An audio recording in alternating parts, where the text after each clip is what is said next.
2 years అయింది మీకు project అప్పచెప్పి. Okay sir. Sorry, sir. Sorry sir. Soon we'll try to complete this. I don't need your excuses. My reputation is at stake. Please excuse sir. Yes, sir. We'll finish this.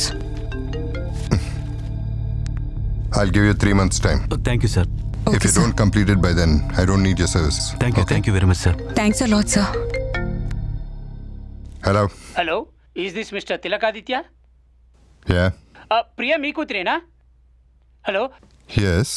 నేను hospital నుంచి మాట్లాడుతున్నాను sir. మీ అమ్మాయి ప్రియాకి accident అయింది sir. ఇప్పుడే emergency వార్డుకి తీసుకెళ్తున్నాం. What? అవును సార్.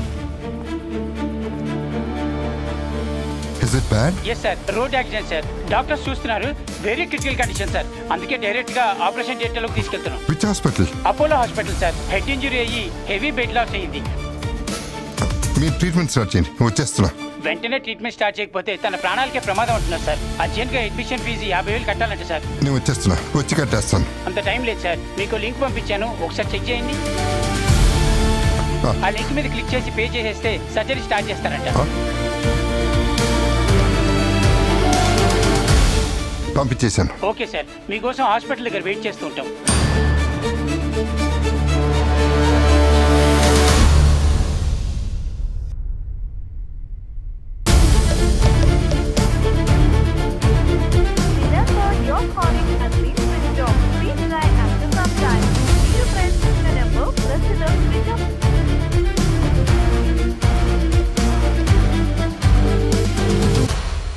Hi dad.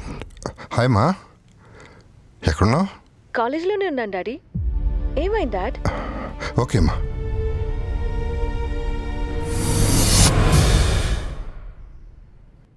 మీ బంధువులు స్నేహితులు ఏదో నేరం చేశారని వారు అరెస్ట్ కాకుండా ఉండాలంటే మీరు డబ్బులు పంపించాలని అనేక రకాల ఫోన్ కాల్స్ మీకు వస్తూ ఉంటాయి. అంతేకాదు మీకు దగ్గర వారెవరో ప్రమాదానికి గురయ్యారని వెంటనే డబ్బులు పంపమని ఫోన్ కాల్ చేయడం కానీ సందేశం పంపడం కానీ చేస్తారు. ఇలాంటివి నమ్మి ఎట్టి పరిస్థితుల్లోనూ డబ్బులు బదిలీ చేయవద్దు.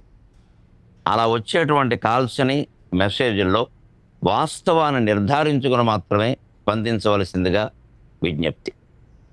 అనుకోనిది ఏదైనా జరిగితే ఫిర్యాదు చేయవలసి వస్తే 1930, మళ్ళీ చెబుతున్నాను, 1930 నెంబర్కి కాల్ చేసి ఫిర్యాదు చేయండి.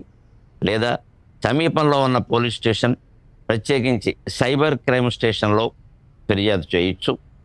అంతేకాకుండా మీ బ్యాంకు వారికి సమాచారం ఇవ్వడం మర్చిపోకండి. సెలవు.